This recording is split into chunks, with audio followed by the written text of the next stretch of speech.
Our world is enthralled with the advent of social media, with how many followers you got, how many connections you may have, how many people are retweeting. We use social media as the metrics to determine who's on and who's off.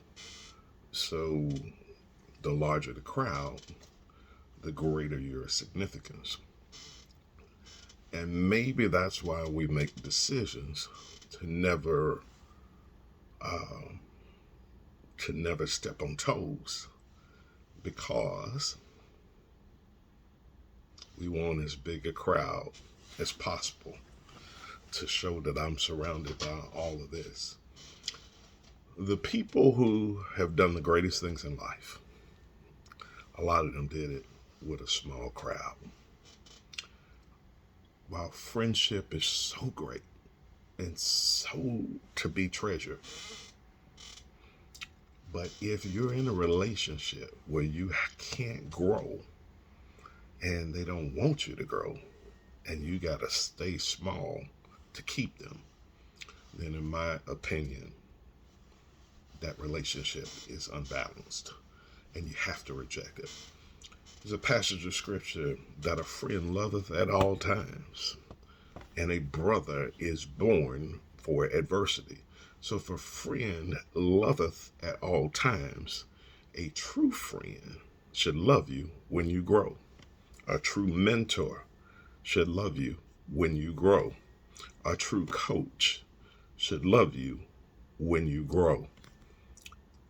A true pastor should love you as you grow. A true overseer should love you as you grow.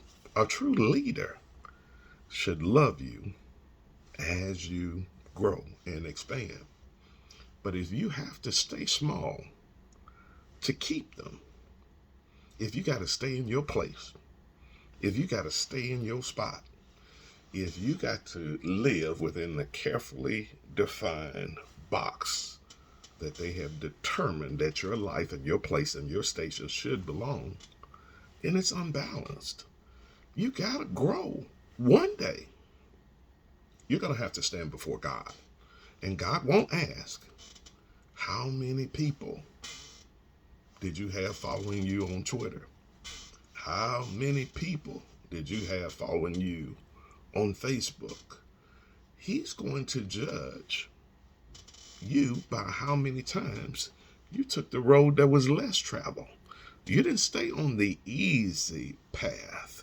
You went on the straight is the way and narrow is the. You stayed on the straight and narrow. So any relationship where you got to stay small to keep them, you can't grow to keep them. If you dream outside of your experience, how dare you dream that? Because you're not degreed on the level that I am. You don't have the social status that I am. I've designed this carefully prepared box for you, and you dare to want to leave that box. Folks, I'm telling you, reject anything. If you got to stay small to keep them, any true friend should really and truly want to see their friend grow.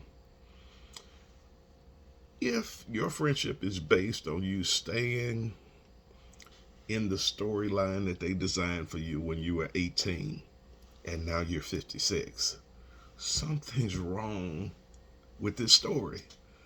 It should give you, I mean, while I love the keeping it real mode of our day, and we like people who will chop it up, and we tell people that, man, you're always the same. But to say to a guy that he's always the same is a severe insult, because that meant that he never changed. Growth is change.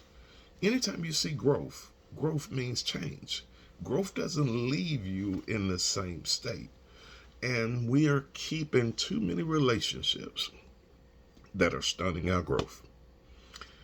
If you have to negate your growth, if you got to cut it off, if you got to cut it off like a on and off switch when they come around, then something's wrong with the relationship. If they can only win big and you win small, something's wrong with the relationship. If you got to stay small, then you're in a very unbalanced relationship. You're in a relationship that could cost your destiny because you want to carry everybody into your powerful tomorrow. You don't want anybody to get off this boat. You want to keep your phone ringing 24/7. And it is a great thing to be in the know, to have the calls, to have people reach out to you. But very few people in the halls of destiny had phone calls all day. You got to make a decision. You got to make consequential decisions and have courageous conversations with yourself that I got to move ahead. I got to forge onward. God is calling me to a place and I don't have all the time in the world. I know that we think that the only way that we will ever succeed big is with a crowd. But if you truly go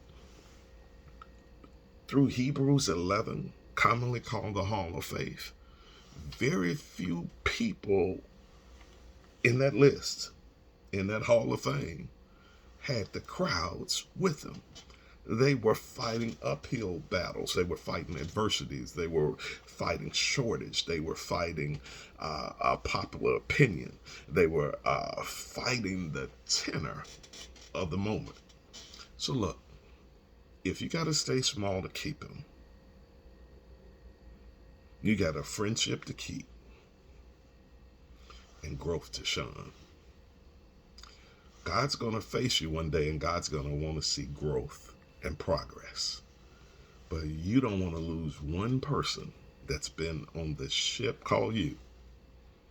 And I'm not saying leave your friendships. I'm not saying that they're bad people or anything. But you should outgrow some of them. If you have to stay small to keep them, that's a relationship that's costing you more than you truly ever need to pay. You'll be called pompous. You'll be called arrogant.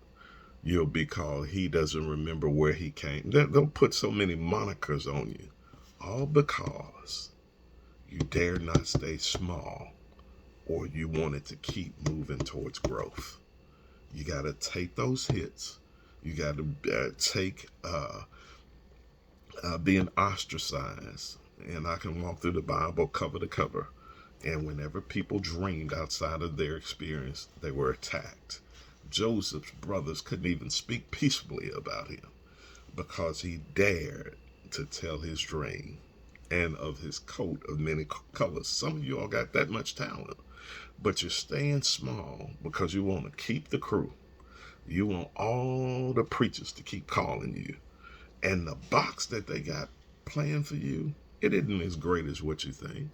And some may even in the business, in the industry, they want you got so many industry associates, but they want you to stay small and stay in that box to keep them. Sometimes you got to defy the box and grow outside of the relationship, place, and space that they designed for you. So I'm telling you powerfully, and I think this is one of my best videos ever, that if you gotta stay small to keep them, that's too high a price to pay. Be blessed.